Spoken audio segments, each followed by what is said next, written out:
Hi friends, എല്ലാവർക്കും നമസ്കാരം. ഈ വീഡിയോയിൽ നമ്മൾ ഇന്ന് ഇന്ത്യയും ജപ്പാനും തമ്മിലുള്ള റിലേഷൻസിൻ്റെ ഒരു പ്രത്യേകതയാണ് നമ്മൾ പരിശോധിക്കാൻ പോകുന്നത്. അതായത് ഇന്ത്യയും ജപ്പാനും തമ്മിൽ വളരെ കാലമായിട്ട് തന്നെ വളരെ സൗഹൃദപരമായിട്ടുള്ള ഒരു അന്തരീക്ഷത്തിൽ ഇരു രാജ്യങ്ങളും പരസ്പര സഹകരണം ഉറപ്പുവരുത്തിക്കൊണ്ട് മുന്നോട്ട് പോകുന്ന രാജ്യമാണ്. നമ്മളും റഷ്യയും തമ്മിലുള്ള ബന്ധങ്ങൾ പോലെ തന്നെ ഇപ്പോൾ ഇന്ത്യയും ജപ്പാനും തമ്മിൽ ഡിഫൻസ് അല്ലെങ്കിൽ മിലിറ്ററി പരമായിട്ട് ഇപ്പം ക്വാഡിൽ നമ്മൾ സ്ട്രോങ് ആയിട്ടുള്ള മെമ്പേഴ്സാണ്. എന്നിരുന്നാൽ തന്നെ ഞാൻ പറഞ്ഞതിൻ്റെ അർത്ഥം നമ്മൾ റഷ്യയുമായിട്ട് ആയുധങ്ങൾ വാങ്ങുകയും വിൽക്കുകയും ചെയ്യുന്ന ആ തരത്തിലൊക്കെയുള്ള ഒരു ബന്ധം ഇന്ത്യയും ജപ്പാനും തമ്മിൽ അത്ര ഗാഢമല്ല, അല്ലെങ്കിൽ ആഴത്തിലുള്ള ബന്ധമല്ല. എന്നാൽ തന്നെ ഈ സാമ്പത്തിക മേഖലകളിൽ സമ്പദ് വ്യവസ്ഥയുടെ കാര്യം വരുമ്പോൾ നമ്മൾ ജപ്പാനുമായിട്ട് വളരെ സ്ട്രോങ് ആയിട്ടുള്ള വളരെ ശക്തമായിട്ടുള്ള ബന്ധം ആണ് നിലനിൽക്കുന്നത്. അപ്പോൾ ഇരു രാജ്യങ്ങളും പരസ്പരം നല്ല രീതിയിൽ സഹകരിച്ചും അല്ലെങ്കിൽ കോപ്പറേറ്റ് ചെയ്തുമാണ് മുന്നോട്ട് പോകുന്നത്. ഇരു രാജ്യങ്ങളും സാമ്പത്തികമായിട്ട് പ്രത്യേകിച്ച് നമുക്ക് ഈ ജപ്പാനിൽ നിന്ന് ഏറ്റവും കൂടുതൽ സഹായം എന്ന് പറഞ്ഞു കഴിഞ്ഞാൽ ജപ്പാന്റെ ഭാഗത്തു നിന്ന് നമുക്ക് കൂടുതൽ അസിസ്റ്റൻസ് നമുക്ക് കിട്ടാൻ സാധ്യതയുള്ളൂ. കാരണം ജപ്പാൻ ഒരു ഡെവലപ്ഡ് ആയിട്ടുള്ള രാജ്യമായതുകൊണ്ട് അവർക്ക് ടെക്നോളജിയും അവരുടെ പക്കൽ ക്യാപിറ്റലും ഒക്കെ ഉള്ളതുകൊണ്ട് തന്നെ തീർച്ചയായിട്ടും ഇന്ത്യയെ കൂടുതൽ സഹായിക്കാൻ കഴിയുന്നത് ജപ്പാനാണ്. തിരിച്ച് നമുക്ക് അങ്ങോട്ടല്ല. നമ്മളൊരു മാർക്കറ്റ് അവർക്ക് തുറന്നു കൊടുക്കുക, അല്ലെങ്കിൽ അവരുടെ ഉൽപ്പന്നങ്ങൾക്കുള്ളൊരു മാർക്കറ്റ്, അല്ലെങ്കിൽ അവരുടെ ഇൻവെസ്റ്റ്മെന്റിനുള്ള ഡെസ്റ്റിനേഷൻ ആകുക എന്നതിൽ കവിഞ്ഞ് നമുക്ക് തിരിച്ചൊന്നും പ്രത്യേകിച്ച് ജപ്പാനോട് ചെയ്യാനില്ല. അപ്പോൾ എന്നാൽ തന്നെയും ഇന്ത്യയും ജപ്പാനും തമ്മിലുള്ള ഇക്കോണമി ഇൻവെസ്റ്റ്മെന്റ് ബന്ധങ്ങളൊക്കെ തന്നെ വളരെ ശക്തി പ്രാപിച്ചു വരുന്നൊരു കാലഘട്ടമാണ്, കാഴ്ചയാണ് നമുക്ക് കാണാൻ സാധിക്കുന്നത്. അപ്പോൾ ഇന്ത്യൻ ബിഗ് പ്രോജക്റ്റുകളിൽ ജപ്പാന്റെ അദൃശ്യ പലിശ സാന്നിധ്യം ഇൻവെസ്റ്റ്മെന്റ് പ്രസൻസ് എന്നുള്ളതാണ് ശരിക്കും പറഞ്ഞാൽ. അപ്പോൾ ഈ ജപ്പാൻ നമുക്ക് ശതകോടികൾ കുറഞ്ഞ നിരക്കിൽ നൽകുന്നതിന്റെ പിന്നിലെ രഹസ്യമെന്ത് എന്നൊക്കെയുള്ളതാണ് ഈ ടൈറ്റിൽ ഇവിടെ കാണിച്ചിരിക്കുന്നത്. അപ്പം അങ്ങനെ ഇന്ത്യ ജപ്പാൻ ഈ ഇക്കണോമിക് റിലേഷൻസ് വർദ്ധിച്ചു വരുന്ന ഇക്കണോമിക് റിലേഷൻസ് എന്തുകൊണ്ട് ജപ്പാൻ ഇന്ത്യയെ കൂടുതൽ ശക്തമായിട്ട് അവരുടെ ഒരു പാർട്ട്ണറായിട്ട്, എക്കണോമിക് പാർട്ട്ണറായിട്ട്, അല്ലെങ്കിൽ ഒരു ഫ്രണ്ട്ലി നേഷനായിട്ട് തിരഞ്ഞെടുത്തു, അല്ലെങ്കിൽ ആ ബന്ധം കൂടുതൽ ശക്തമാക്കുന്നതിൽ ഇരു രാജ്യങ്ങളും നമ്മളിപ്പോൾ ഇവിടെ ഏത് ഭരണം വന്നു കഴിഞ്ഞാൽ തന്നെയും ജപ്പാനുമായിട്ടുള്ള നമുക്കറിയാം ചില രാജ്യങ്ങളുമായിട്ടുള്ള ബന്ധങ്ങൾക്കും വലിയ വിള്ളലുകളൊന്നും സംഭവിക്കുന്നില്ല. ഇപ്പോൾ ഉദാഹരണത്തിന് നമ്മൾ മിഡിൽ ഈസ്റ്റിലെ ഇപ്പം UAE, Saudi, Kuwait, Qatar, Bahrain, അല്ലെങ്കിൽ ഇറാൻ ഇതുപോലുള്ള രാജ്യങ്ങളുമായിട്ടും ജപ്പാനുമായിട്ടും സൗത്ത് കൊറിയയുമായിട്ടും റഷ്യ, US, ഇസ്രായേലിൻ്റെ കാര്യത്തിൽ നമുക്കല്പം വ്യത്യാസം വേണമെങ്കിൽ പറയാം. എന്നിരുന്നാൽ തന്നെയും പൊതുവെ കോമൺ ആയിട്ടുള്ള ഫ്രാൻസ് ഇതുപോലുള്ള രാജ്യങ്ങളുമായിട്ട് നമ്മൾ ഇവിടെ ഏത് രാഷ്ട്രീയ പാർട്ടിക്കാർ അധികാരത്തിൽ വന്നു കഴിഞ്ഞാലും ഈ രാജ്യങ്ങളുമായിട്ടുള്ള ബന്ധങ്ങളിൽ വലിയ മാറ്റങ്ങൾ ഉണ്ടാകുവാനോ അല്ലെങ്കിൽ വിള്ളലുകൾ ഉണ്ടാകാനുള്ള സാധ്യതയൊന്നുമില്ല. പിന്നെ ബാക്കിയുള്ള രാജ്യങ്ങളുമായിട്ടുള്ള കൊടുക്കൽ വാങ്ങലുകളൊക്കെ തന്നെയുള്ളൂ. ചിലപ്പോൾ പാകിസ്ഥാനായിട്ട് നമ്മൾ ചിലപ്പം ഫ്രണ്ട്ലി ആകാം, ചിലപ്പോൾ ഫ്രണ്ട്ലി ആകത്തില്ല. ചൈനയുമായിട്ട് നമ്മൾ അതുപോലൊക്കെ തന്നെ. ബാക്കി ഈ പറഞ്ഞ രാജ്യങ്ങളുമായിട്ടൊക്കെ തന്നെ നമ്മൾ ഏകദേശം മോറോലെസ് ഏറെക്കുറെ ഒരു ഈവൻ ബാലൻസ്, ഒരു സന്തുലിതാവസ്ഥ അല്ലെങ്കിൽ ഒരു തുലനാവസ്ഥ നമ്മൾ ബന്ധങ്ങളിൽ കാത്തു സൂക്ഷിക്കുന്നുണ്ട്. അപ്പോൾ ജപ്പാനുമായിട്ടുള്ള ബന്ധങ്ങളിലും നമ്മൾ ഈ പറഞ്ഞ ഒരു ഒരു ശക്തമായിട്ടുള്ള ഒരു അവസ്ഥ അത് നിലനിൽക്കുന്നുണ്ട്. അതിനെ കൂടുതൽ വർദ്ധിപ്പിക്കുന്ന ഒരു തലത്തിലേക്കാണ് ഈ രാജ്യങ്ങളുടെയും പോക്കും. അപ്പോൾ ജപ്പാനെ സംബന്ധിച്ച് ഇന്ത്യ വെറും ഒരു മാർക്കറ്റ് മാത്രമല്ല, നമുക്ക് അറിയാം ജപ്പാന്റെയും ഇന്ത്യയുടെയും കോമൺ ശത്രുവാണ് ചൈന എന്നുള്ളത്. അപ്പം ചൈന ഒരു കോമൺ ശത്രു ആയതുകൊണ്ട് തീർച്ചയായിട്ടും ചൈന കോമൺ ശത്രു ആയെന്ന് പറഞ്ഞു കഴിഞ്ഞാൽ ഈ ചൈനയുടെ ഭാഗത്തു നിന്നുള്ള ഈ അഗ്രസീവായിട്ടുള്ള ഈ നിലപാടും അല്ലെങ്കിൽ പ്രതികരണമൊക്കെ തുടങ്ങിയതിന് ശേഷമല്ല ഇന്ത്യയും ജപ്പാൻ തമ്മിലുള്ള ബന്ധം. അതിനു മുമ്പ് തന്നെ ഇന്ത്യയും ജപ്പാനും തമ്മിലുള്ള ബന്ധങ്ങൾ നിലനിൽക്കുന്നുണ്ട്. അപ്പോൾ നമ്മുടെ രാജ്യത്തെ ഏറ്റവും പ്രധാനപ്പെട്ട ചില അടിസ്ഥാന വികസന പദ്ധതികൾ, അതായത് നമ്മുടെ ഇൻഫ്രാസ്ട്രക്ചറുമായിട്ട് ബന്ധപ്പെട്ട ഡെവലപ്മെന്റ് കാര്യത്തിലൊക്കെ തന്നെ ജപ്പാന്റെ ശക്തമായിട്ടുള്ള സാന്നിധ്യമുണ്ട്. മുംബൈ അഹമ്മദാബാദ് ബുള്ളറ്റ് ട്രെയിന്, അതുപോലെ തന്നെ ജപ്പാൻ കുടിവെള്ള പദ്ധതി. അപ്പോൾ ഇതൊക്കെ തന്നെ വ്യത്യസ്തമായിട്ടുള്ള പല മേഖലകളിലും പലതരത്തിലുള്ള ജപ്പാന്റെ ഇൻവെസ്റ്റ്മെന്റ് വളരെ സ്ട്രോങ് ആയിട്ട് തന്നെ, അതായത് വളരെ സ്ട്രോങ് എന്ന് പറഞ്ഞു കഴിഞ്ഞാൽ അത് ഒരു രീതിയിലും കോംപ്രമൈസ് ചെയ്യപ്പെടാനുള്ള യാതൊരു ചാൻസും ഇല്ല എന്ന് നമുക്കറിയാൻ പറ്റും.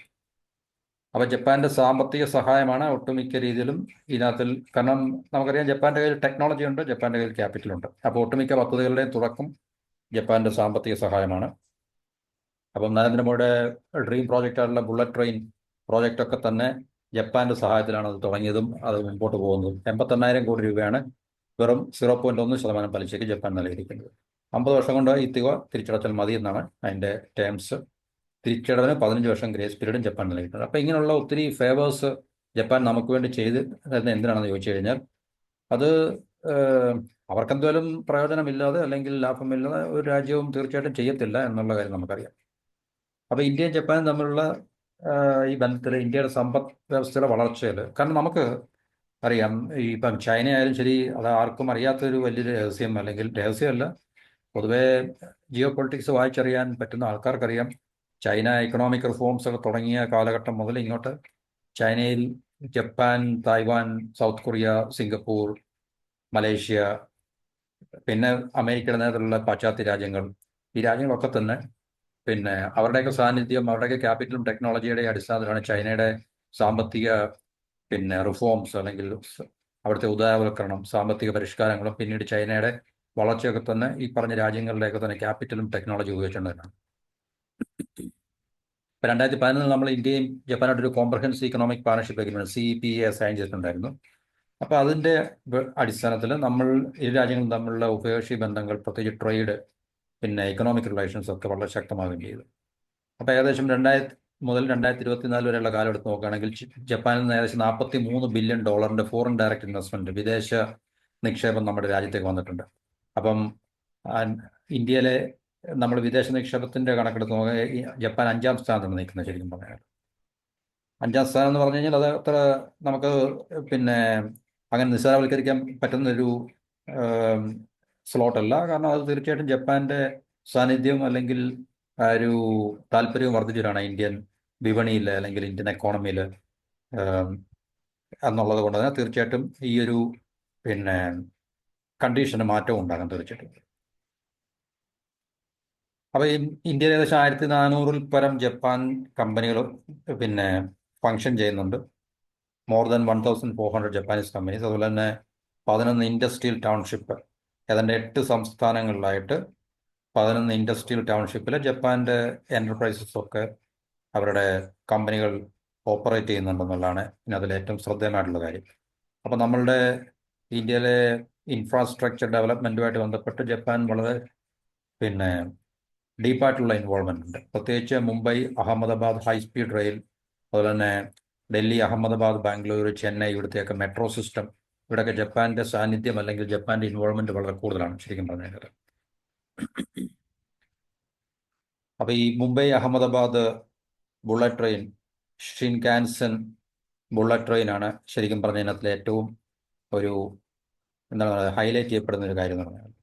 അപ്പോൾ ഇങ്ങനെയുള്ള പല ശക്തമായിട്ടുള്ള ഇന്ത്യ ജപ്പാൻ സൗഹൃദപരമായിട്ടുള്ള ഒരു കരാറുകൾ, അല്ലെങ്കിൽ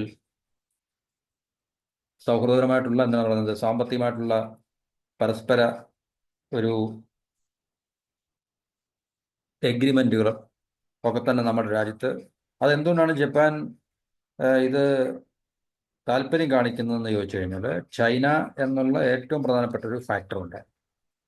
ഓക്കെ, അപ്പോൾ ഈ 88,000 കോടി രൂപയാണ് bullet train, Mumbai Ahmedabad bullet train. അപ്പോൾ 88,000 കോടി രൂപയുടെ അത് നമ്മൾ പറഞ്ഞാണ് 0.1% പലിശയ്ക്ക് 50 വർഷത്തെ ടൈം പീരീഡ്, 15 വർഷം ഗ്രേസ് പീരീഡ് ഉണ്ട്, അതിന് തിരിച്ചടക്കുന്നുണ്ട്. അപ്പോൾ ജപ്പാൻ ഇന്ത്യയിലെ എല്ലാ പ്രധാനപ്പെട്ട മെട്രോ പ്രോജക്റ്റുകളിലും പങ്കാളിത്തമുണ്ട്. ഡൽഹി, നമ്മളിപ്പോൾ പറഞ്ഞാണ് ബാംഗ്ലൂർ, ചെന്നൈ, കൊൽക്കത്ത, അഹമ്മദാബാദ്, മുംബൈ. അപ്പോൾ ഇതിനെല്ലാം തന്നെ 0.3 മുതൽ 1.5% വരെ നിരക്കിലാണ് ജപ്പാന്റെ വായ്പ. അപ്പം വളരെ കുറഞ്ഞ വായ്പാ നിരക്കിൽ തീർച്ചയായിട്ടും നമുക്ക് ലഭിക്കുക എന്ന് പറഞ്ഞാൽ അത് വലിയൊരു കാര്യം തന്നെയാണ്. കാരണം ഇന്ത്യയെ പോലെ വികസനം ആവശ്യമായിട്ടുള്ള, പ്രത്യേകിച്ച് ഇൻഫ്രാസ്ട്രക്ചറുമായിട്ട് ബന്ധപ്പെട്ട മേഖലയിലെ വികസനത്തിന് നമുക്ക് വൻതോതിലുള്ള ക്യാപിറ്റൽ ഇൻവെസ്റ്റ്മെന്റ് അത്യാവശ്യമാണ്, പ്രത്യേകിച്ച് ഇനി വരുന്ന 10-15 വർഷമെങ്കിലും. അപ്പം ഇന്ത്യയിലെ ഇൻഫ്രാസ്ട്രക്ചർ ഒന്നുമില്ല. നമ്മുടെ സമ്പദ് വ്യവസ്ഥയുടെ വളർച്ചയ്ക്ക് ഏറ്റവും അത്യന്താപേക്ഷിതമായിട്ടുള്ള ഒരു ഘടകമാണ് ഇൻഫ്രാസ്ട്രക്ചർ, മോസ്റ്റ് മോഡേൺ ഇൻഫ്രാസ്ട്രക്ചർ എന്ന് പറയുന്നത്. അപ്പം അതിനകത്തിൽ റോഡ് വരും, എയർപോർട്ട് വരും, സീപോർട്ട് വരും, ഈ പറഞ്ഞ മെട്രോ റെയിൽവേ വരും, ബുള്ളറ്റ് ട്രെയിൻ വരും, എല്ലാം വരും, വാട്ടർ ബേസ് വരും, ലോജിസ്റ്റിക്സ്, ഇൻഫ്രാസ്ട്രക്ചർ. അപ്പോൾ ഇതൊക്കെ നമുക്ക് നമ്മുടെ രാജ്യത്ത് ക്യാപിറ്റൽ ഇൻവെസ്റ്റ് ചെയ്യാനില്ലാത്തതുകൊണ്ട് തീർച്ചയായിട്ടും വിദേശ രാജ്യങ്ങളിൽ നിന്നുള്ള ക്യാപിറ്റൽ നമുക്ക് സ്വീകരിക്കേണ്ടി വരും. ഇതുപോലുള്ള അസിസ്റ്റൻസ് ആയിട്ടോ അല്ലെങ്കിൽ മറ്റേതെങ്കിലും തരത്തിലുള്ള ലോണുകളൊക്കെ ആയിട്ട്. അപ്പോൾ ജപ്പാൻ ഇതുപോലെ നിസ്സാരമായിട്ടുള്ള ഇൻട്രസ്റ്റ് റേറ്റിൽ നമുക്ക് ലോൺ തന്ന് അല്ലെങ്കിൽ ഫിനാൻഷ്യൽ അസിസ്റ്റൻസ് തന്ന് നമ്മുടെ ഇൻഫ്രാസ്ട്രക്ചറിനെ നമുക്ക് ഡെവലപ്പ് ചെയ്യാൻ സാധിക്കുമെങ്കിൽ അത് ഏറ്റവും ഒരു അനുഗ്രഹം എന്നുള്ളത്, അല്ലെങ്കിൽ ഏറ്റവും വളരെ ഒരു സഹായം എന്നുള്ളത് നമുക്ക് മറ്റു രീതിയിൽ കാണാൻ സാധിക്കത്തില്ല. അതുപോലെ തന്നെ സോളാർ എനർജി പ്രോജക്റ്റ്, കുടിവെള്ള പദ്ധതികൾ, നമ്മൾ പൊതുവെ കേട്ടുള്ള ജപ്പാൻ കുടിവെള്ള പദ്ധതികൾ, അപ്പോൾ ഇതിലെല്ലാം ജപ്പാന്റെ സാന്നിധ്യം, അവരുടെ വൻതോതിലുള്ള സഹായം നമുക്ക് ലഭിക്കുന്നുണ്ട്. അപ്പോൾ ഇതിനകത്തൊരു ചോദ്യം, എന്തുകൊണ്ടാണ് ജപ്പാൻ ഈ ഇത്രയും ഒരു ശുഷ്കാന്തി കാണിക്കുന്നത്? ഇന്ത്യയിൽ ഇത്രയും, അല്ലെങ്കിൽ ഇന്ത്യയുടെ ഏറ്റവും കൂടുതൽ അടുത്ത് നിന്നുകൊണ്ട് സൗഹൃദപരമായിട്ടുള്ള അന്തരീക്ഷം സൃഷ്ടിക്കാൻ ജപ്പാൻ എന്തുകൊണ്ട്? ട്രഡീഷണൽ ആയിട്ട് നമ്മൾ ഫ്രണ്ട്സ് ആണ് ജപ്പാനുമായിട്ട്, വലിയ കുഴപ്പങ്ങളൊന്നുമില്ല ഒരു രീതിയിലും. അപ്പോൾ അതിന് പല കാരണങ്ങളുണ്ടെങ്കിൽ തന്നെയും പിന്നെ ജപ്പാന്റെ നിലനിൽപ്പും അതുപോലെ തന്നെ ഇന്ത്യയുടെ നിലനിൽപ്പിൻ്റെയും ഒരു പ്രശ്നമാണ് ഈ പറഞ്ഞ ഒരു ഇരു രാജ്യങ്ങൾ തമ്മിലുള്ള ഉഭയകക്ഷി ബന്ധം എന്ന് പറഞ്ഞിട്ട്. അതിനകത്തുള്ള ഏറ്റവും കണ്ണിലെ കരടെന്ന് പറഞ്ഞു കഴിഞ്ഞാൽ ചൈന എന്നുള്ളൊരു വിഷയമാണ്. അപ്പോൾ ജപ്പാനെ സംബന്ധിച്ച് ഇന്ത്യ ഒരു ഇപ്പം എല്ലാ രാജ്യങ്ങളും ഉറ്റുനോക്കുന്ന ഇന്ത്യയെ പോലെ വലിയൊരു വിപണിയാണ് ശരിക്കും പറഞ്ഞത്. നമ്മുടെ വിപണിയിൽ സാധനങ്ങൾ വിറ്റഴിക്കുവാനും അല്ലെങ്കിൽ ഇവിടെ വിറ്റഴിക്കുക എന്നുള്ളതാണ് ഏറ്റവും പരമപ്രധാനമായിട്ടുള്ള കാര്യങ്ങൾ. അപ്പം ആ വിപണിയെ കൈയടക്കുക അല്ലെങ്കിൽ വിപണിയിൽ നല്ലൊരു സാന്നിധ്യം ലഭിക്കുക എന്നുള്ളത് ഒട്ടുമിക്ക രാജ്യങ്ങളുടെയും വലിയൊരു സ്വപ്നമാണ്. അത് സാധിക്കുന്ന തരത്തിലേക്ക് പോവുകയാണെങ്കിൽ അവരുടെ സ്വപ്നം സാക്ഷാത്കരിക്കുന്ന രീതിയില്ല. കാരണം ഇപ്പോഴും പല രാജ്യങ്ങൾക്കും നമ്മുടെ ഇന്ത്യൻ വിപണിയെ പൂർണ്ണമായിട്ടും, ഇപ്പം ചൈന പോലുള്ള രാജ്യത്തിന് മാത്രമേ അത് എന്താണ് പറയുന്നത്, നമ്മളെ കോളനിവൽക്കരിക്കാൻ ഇതുവരെ സാധിച്ചിട്ടുള്ളൂ. മറ്റൊരു രാജ്യങ്ങൾക്കും അതുപോലെ സാധിച്ചിട്ടില്ല. ഓക്കെ. അപ്പം ഈ നിത്യശത്രുവായിട്ടുള്ള ചൈനയ്ക്കെതിരെ കാരണം ചൈനയെ കൊണ്ട് ഏറ്റവും കൂടുതൽ ത്രെട്ട് ഉണ്ടാകുന്നത് ജപ്പാനെ പോലുള്ള രാജ്യങ്ങൾക്കാണ്. അപ്പോൾ അതിനെ തടയിടുവാൻ വേണ്ടി നമ്മൾ ക്വാഡ് രൂപീകരിച്ചു. ക്വാഡിനകത്തിൽ നമ്മൾ ഇന്ത്യയും ജപ്പാനും എല്ലാം വളരെ ആക്റ്റീവായിട്ടുള്ള മെമ്പേഴ്സാണ്. അപ്പം ഇന്ത്യയെ സാമ്പത്തികമായിട്ട് ഉള്ള നമ്മുടെ കപ്പാസിറ്റി എക്സ്പാൻഡ് ചെയ്യുക അല്ലെങ്കിൽ വികസിപ്പിച്ചെടുക്കുക എന്നുള്ള ജപ്പാന്റെയും കൂടെ ഒരു ദൗത്യമാണ്, അല്ലെങ്കിൽ ഒരു ലക്ഷ്യമാണ്. കാരണം ചൈനയ്ക്കെതിരെ ഒരു കൗണ്ടർ ഫോഴ്സായിട്ട് നിലനിൽക്കുവാൻ ഇന്ത്യയെ കൊണ്ട് മാത്രമേ സാധിക്കൂ എന്നുള്ളത് കൊണ്ട് മാത്രം. അപ്പോൾ ചൈനയിൽ നിന്ന് നിരന്തരമായിട്ടുള്ള വെല്ലുവിളികൾ ജപ്പാൻ, തായ്വാന്റെ കാര്യം നമുക്കറിയാം, Philippines, Vietnam, Indonesia, Brunei, Malaysia, ഇതുപോലുള്ള രാജ്യങ്ങളൊക്കെ തന്നെ, ഈവൻ സിംഗപ്പൂർ, ഇതുപോലുള്ള രാജ്യങ്ങളൊക്കെ തന്നെ നിരന്തരമായി വെല്ലുവിളികൾ നേരിടുന്നുണ്ട് ചൈനയിൽ നിന്നാണ്. അപ്പം ഈ പറഞ്ഞ രാജ്യങ്ങൾക്കൊക്കെ തന്നെ ഈ ചൈനയുടെ വർദ്ധിച്ചു വരുന്ന ഈ പറഞ്ഞ വെല്ലുവിളികളെ നേരിടാൻ ഇന്ത്യയെ കരുത്തുറ്റതാക്കുക എന്നുള്ളത് അവരുടെയും കൂടി ഒരു ദൗത്യവും ലക്ഷ്യമാണ് ശരിക്കും പറയുന്നത്. അപ്പോൾ ഇത്രയും കുറഞ്ഞ പലിശയ്ക്ക് ജപ്പാനിൽ നിന്ന്, അല്ലെങ്കിൽ ജപ്പാൻ നമുക്ക് വായ്പ തരുന്നതിൻ്റെ ഏറ്റവും പ്രധാന കാരണങ്ങൾ ഇതാണ്. പിന്നെ മറ്റ് കാരണങ്ങൾ ഇക്കണോമിക് ആയിട്ടുള്ള ഫാക്ടേഴ്സ് അല്ലെങ്കിൽ റീസൺസ് ആണ് ശരിക്കും പറയുന്നത്. എന്നാൽ ഈ ഒരു കാരണം കൊണ്ട് മാത്രമല്ല ജപ്പാൻ നമ്മുടെ ഇന്ത്യയിൽ ഈ ഇത്രയും സാമ്പത്തികമായിട്ടുള്ള ഒരു കൈകോർക്കലിന് താല്പര്യപ്പെടുന്നത് എന്നുള്ളത് നമ്മൾ മനസ്സിലാക്കണം. ഇന്ത്യ ഒരു വളർന്നു വരുന്ന അല്ലെങ്കിൽ ഉയർന്നു വരുന്ന സാമ്പത്തിക ശക്തിയാണ്. അതുപോലെ തന്നെ വളരെ വൈഡായിട്ടുള്ള മാർക്കറ്റ് നമുക്കുണ്ട്. എന്തും അബ്സോർബ് ചെയ്യാനുള്ള, എന്തും അക്കോമഡേറ്റ് ചെയ്യാൻ കപ്പാസിറ്റി ഉള്ളൊരു മാർക്കറ്റ് എക്കോണമി നമുക്കുണ്ട്. അപ്പോൾ ഇപ്പം തന്നെ നമ്മുടെ ജപ്പാനിൽ 1400ഓളം കമ്പനികൾ, 1400 തരം കമ്പനികൾ ഇവിടെ ഓപ്പറേറ്റ് ചെയ്യുന്നുണ്ടെന്ന് പറഞ്ഞു, പല മേഖലകളിലുള്ളത്. അപ്പോൾ അതിനകത്തിൽ സർവീസ് ഓറിയൻറ്റഡും കാണും, പ്രൊഡക്ഷൻ സെക്ടറിലുള്ള, മാനുഫാക്ചറിങ് സെക്ടറിലുള്ള കാണും. കാരണം മാരുതി നമ്മുടെ ഏറ്റവും വലിയ എക്സാമ്പിളാണ്. അപ്പം മാരുതി ഓട്ടോമൊബൈൽസ്. അപ്പോൾ അതുകൊണ്ട് ജപ്പാന്റെ ഒത്തിരി പ്രോഡക്റ്റുകൾ ഇന്ത്യയിൽ വിറ്റഴിക്കപ്പെടുന്നുണ്ട്, അല്ലെങ്കിൽ അതിനുള്ള സാധ്യത ഉണ്ട്.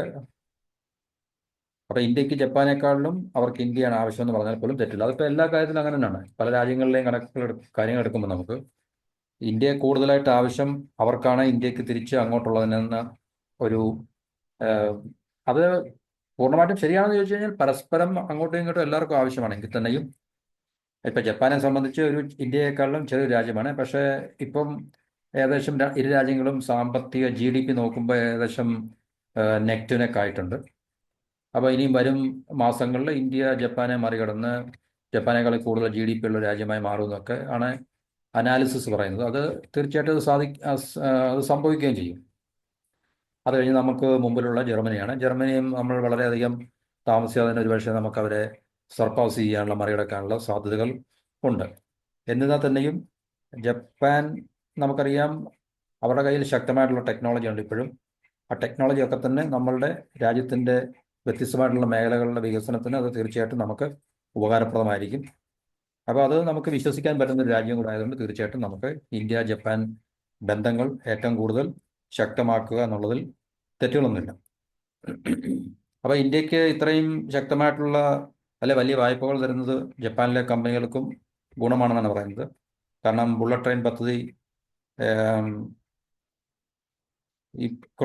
ബുള്ളറ്റ് ട്രെയിൻ, മുംബൈ അഹമ്മദാബാദ് തുടങ്ങിയ ബുള്ളറ്റ് ട്രെയിൻ പദ്ധതികളും അതുപോലെ തന്നെ മെട്രോ പദ്ധതികളെല്ലാം തന്നെ. അപ്പം മൾട്ടി ബില്യൺസ് അല്ലെങ്കിൽ ശതകോടികൾ മുടക്കുള്ള ഈ പദ്ധതികൾക്ക് ടെക്നിക്കൽ അതുപോലെ തന്നെ ഉൽപ്പന്ന സഹായങ്ങളെല്ലാം ജപ്പാനിൽ നിന്നാണ്. ഉൽപ്പന്ന സഹായങ്ങൾ എന്ന് പറഞ്ഞു കഴിഞ്ഞാൽ ഈ ബുള്ളറ്റ് ട്രെയിനിൻ്റെ പാതയ്ക്ക് വേണ്ടി, പാതയുടെ നിർമ്മാണത്തിന് വേണ്ടി ഉപയോഗിക്കുന്ന ഏറെക്കുറെ മെജോറിറ്റി പ്രോഡക്ട്സും ജപ്പാൻ കമ്പനികളുടെ തന്നെ ഉൽപ്പന്നങ്ങളാണ് എന്നുള്ളതാണ് നമുക്ക് ഇവിടുന്ന് മനസ്സിലാക്കാൻ സാധിക്കുന്നത്. അപ്പോൾ സാങ്കേതികമായിട്ടുള്ള വൈദഗ്ധ്യം, ടെക്നോളജി നമുക്ക് ലഭിക്കുന്നുണ്ട്. പിന്നെ അവരുടെ ടെക്നോളജി കൊണ്ട് ഉപയോഗിച്ചിട്ടുള്ള സുപ്പീരിയർ ആയിട്ടുള്ള പ്രോഡക്ട്സ്, ഉൽപ്പന്നങ്ങൾ നമുക്ക് ലഭിക്കുന്നുണ്ട്. അപ്പോൾ ഇതെല്ലാം നമ്മുടെ രാജ്യത്തിന് ഗുണകരമായി മാറും എന്നുള്ളതിൽ യാതൊരു സംശയമില്ല. അപ്പോൾ ഇന്ത്യക്ക് വായ്പ നൽകി പകരം ജപ്പാനീസ് ഇത്, കാരണം ഇതൊരു അങ്ങോട്ടും ഇങ്ങോട്ടും എന്താ പറയുക, ഒരു മ്യൂച്വൽ ബെനഫിറ്റിൻ്റെ ഒരു കാര്യമാണല്ലേ. പരസ്പരം സഹായിക്കുക അല്ലെങ്കിൽ പരസ്പരം പ്രയോജനമുള്ള കാര്യങ്ങൾ ചെയ്യുക എന്നുള്ളത് ആണ് ഈ ഒരു മ്യൂച്വൽ റിലേഷൻസ് അല്ലെങ്കിൽ ബയലാറ്ററൽ റിലേഷൻസിൻ്റെ ഏറ്റവും പ്രധാനപ്പെട്ട. അപ്പോൾ ജപ്പാൻ ഇത്രയും ഇൻവെസ്റ്റ്മെൻറ്റും ടെക്നോളജിയൊക്കെ നമ്മുടെ രാജ്യത്ത് മുടക്കുമ്പോൾ തീർച്ചയായിട്ടും അവരുടെ കമ്പനികളെയൊക്കെ ഉൾപ്പെടുത്തിക്കൊണ്ടുള്ളതായിരിക്കും. അപ്പോൾ അവരുടെ കമ്പനികളുടെ ഉൽപ്പന്നങ്ങൾ ഇവിടെ തീർച്ചയായിട്ടും ഇവിടെ വിൽക്കുവാനും ഇവിടുന്ന് അവർക്ക് എക്സ്പോർട്ട് ചെയ്യാനും ഒക്കെയുള്ള സാധ്യതകളും വർദ്ധിച്ചു വരുന്നുണ്ട്. അത് ജപ്പാനും ഏറ്റവും കൂടുതൽ ബെനിഫിറ്റ് ഉണ്ടാക്കുന്ന അല്ലെങ്കിൽ പ്രയോജനം ഉണ്ടാക്കുന്ന ഒരു കാര്യമാണ്. അപ്പോൾ അതുവഴി ജപ്പാനീസ് കമ്പനികൾ റവന്യൂ വർദ്ധിക്കുകയും ലാഭം വർദ്ധിക്കുകയും ഒക്കെ തന്നെ തീർച്ചയായിട്ടും ചെയ്യും. അതുപോലെ തന്നെ നമ്മളുടെ ഗവൺമെൻറ്റിന് നികുതി ലഭിക്കും. കാരണം കൂടുതൽ ബിസിനസ് വരുന്നതോടുകൂടി കൂടുതൽ നികുതി ലഭിക്കുകയും ഇവിടുത്തെ പൗരന്മാർക്ക്, നമ്മുടെ ഇന്ത്യയിലെ ആൾക്കാർക്ക് കൂടുതൽ ജോലി ലഭിക്കുന്നതിനൊക്കെ തന്നെ അത് വഴിതെളിക്കും, അല്ലെങ്കിൽ ഒരു വാതായനം അല്ലെങ്കിൽ ഒരു വാതിൽ തുറക്കുമെന്നുള്ളതിൽ സംശയമില്ല. കാരണം കൂടുതൽ ഇൻവെസ്റ്റ്മെൻറ്റ് വരുമ്പോൾ തീർച്ചയായിട്ടും സമ്പദ് വ്യവസ്ഥയിൽ വളർച്ചയുണ്ടാകും. സമ്പദ് വ്യവസ്ഥയിൽ വളർച്ച എന്ന് പറഞ്ഞു കഴിഞ്ഞാൽ അതിൻ്റെ ഒപ്പം നിൽക്കുന്ന ഒരു കാര്യമാണ് തൊഴിൽ സൃഷ്ടിക്കുക എന്നുള്ളത്. നേരിട്ടും അല്ലാതെയുള്ള തൊഴിലുകൾ അത് സൃഷ്ടിക്കും. ഇപ്പോൾ ഒരു ബിഗ് പ്രോജക്റ്റ് വരുമ്പോൾ തീർച്ചയായിട്ടും അത് സൃഷ്ടിക്കുന്ന തൊഴിൽ സാധ്യതകൾ എന്ന് പറഞ്ഞു കഴിഞ്ഞാൽ ഒത്തിരി വലുതാണ്, നേരിട്ടും അല്ലാതെ ഉള്ളത്. അപ്പോൾ അതുകൊണ്ട് ഇൻവെസ്റ്റ്മെൻറ്റ്, പ്രത്യേകിച്ച് ഇതുപോലുള്ള രാജ്യങ്ങളിൽ നിന്നുള്ള ഇൻവെസ്റ്റ്മെൻറ്റുകൾ നമ്മളുടെ സമ്പദ് വ്യവസ്ഥയുടെ വളർച്ചയ്ക്കും എക്സ്പാൻഷനും ഒക്കെ തന്നെ വളരെ അത്യാവശ്യമാണ്. പ്രത്യേകിച്ച് ഇൻഫ്രാസ്ട്രക്ചർ മേഖലയിൽ. ഇൻഫ്രാസ്ട്രക്ചറാണ് നമ്മളെ ഏറ്റവും കൂടുതൽ ആശങ്കപ്പെടുത്തുന്ന ഒരു കാര്യം ഇന്ത്യയെ സംബന്ധിച്ച്. നമ്മുടെ ഇൻഫ്രാസ്ട്രക്ചറിന് പുരോഗതിയും മാറ്റവും വളർച്ചയും ഇല്ലാതെ നമ്മുടെ സമ്പദ് വ്യവസ്ഥയ്ക്ക് വളർച്ചയുടെ പാതയിൽ മുമ്പോട്ട് പോകാൻ സാധിക്കത്തില്ല. അപ്പോൾ ജപ്പാനുമായിട്ടുള്ള ബന്ധങ്ങൾ കൂടുതൽ ദൃഢമാകട്ടെ, സൗഹൃദപരമാകട്ടെ, കൂടുതൽ ടെക്നോളജിയും ക്യാപിറ്റലും, ഇത് രണ്ടും അത്യാവശ്യമാണ് നമുക്ക്. ടെക്നോളജിയും ക്യാപിറ്റലും അത്യാവശ്യമാണ്. അപ്പോൾ ഇതുപോലുള്ള രാജ്യങ്ങളിൽ നിന്ന്, പ്രത്യേകിച്ച് അമേരിക്ക, ജപ്പാൻ, അല്ലെങ്കിൽ Singapore, south Korea, Taiwan, even ചൈനയിൽ നിന്ന് നമുക്ക് തീർച്ചയായിട്ടും ചൈന ഇൻവെസ്റ്റ് ചെയ്യുന്നുണ്ട്. ചൈനയുടെ ടെക്നോളജി ഇന്ത്യയിൽ അവർ ഇൻവെസ്റ്റ് ചെയ്യുന്നുണ്ട്, ക്യാപിറ്റലും ടെക്നോളജി ഇൻവെസ്റ്റ് ചെയ്യുന്നുണ്ട്. പക്ഷേ ചൈന നമുക്ക് എത്രത്തോളം വിശ്വസിക്കാം എന്നുള്ളത് വേറെ വിഷയം.